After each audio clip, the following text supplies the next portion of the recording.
At Ambleside, we follow the Charlotte Mason philosophy. We at Ambleside believe children are born persons, and we use a method of education versus a system of education. What does that mean? Well, a method is when you walk a journey with each individual, celebrating them for who they are, their weaknesses, their strengths, and we teach to their weaknesses and their strengths.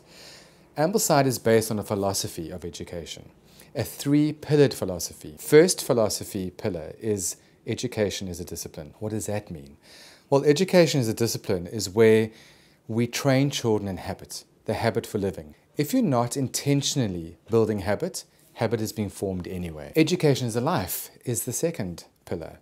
And what does that mean? Well, firstly, education should be for life. We should learn until the day we die.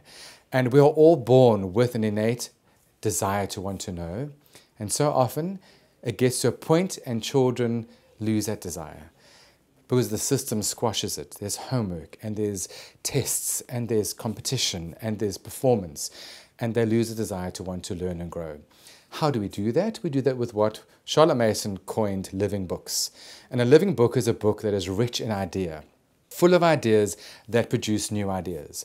So when I say the word idea, it's not, oh, let's use a ladder to reach the top of the roof. That's an inspiration for solving a problem. An idea is a tool that helps us grow and think about new ideas. So for example, the idea of education. We can talk about education all day, and that idea gives rise to new ideas. And so if the children are exposed to an author's ideas and thoughts in complete written language, not abridged, they are able to form their own ideas. And so our curriculum is very carefully sourced. Books are very carefully sourced, and every Ambleside school in the world will be doing the same curriculum. So in grade 4, they do Heidi. Every Ambleside school is reading Heidi. And then the third pillar would be education is an atmosphere. And that is simply, what do you breathe? What are the children breathing in the space they're in? So are they nurtured? Do they feel safe? Do they feel confident enough to ask a question?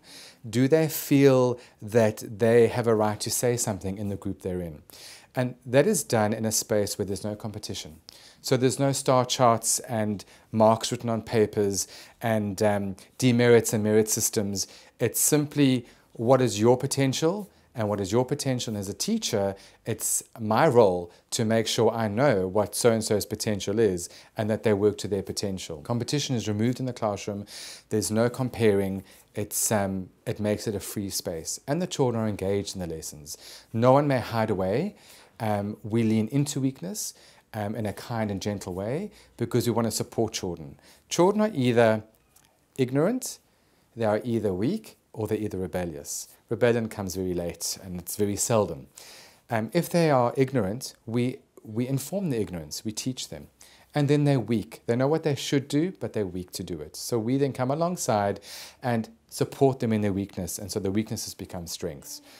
With those three pillars of philosophy, you can see that you can't be working with a system where you're ticking boxes. You have to work with an individual, understand each person where they are at, so that you can walk a journey with them and help them grow. And then that all links in with the whole, I know EQ is the buzzword at the moment when it comes to corporates and even schools. Emotional intelligence is, people are seeing it being very, very important. And it's important because actually, life is about dealing with other people. And so we work with our children in conflict resolution, in talking through an issue. If there is an issue where a child is battling in an area, the teacher will draw them aside and have a conversation. So coupled with the academic rigor, we have character development and believe in character development. Academic curriculum never ever takes precedent over character development in our school. At Ambleside, we want, at the end of the day, when a child leaves our school as a young adult, they are somebody who can fit into a society and contribute to that society because they have character development, they have work ethic, they have habits that help them become a valued member of a society, vitally important in the world we live in today.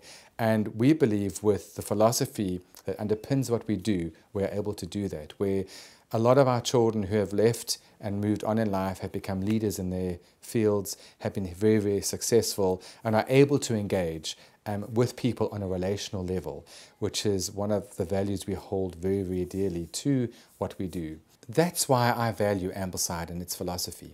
To be part of a child's growth, to witness their progress, their love for learning is such a privilege.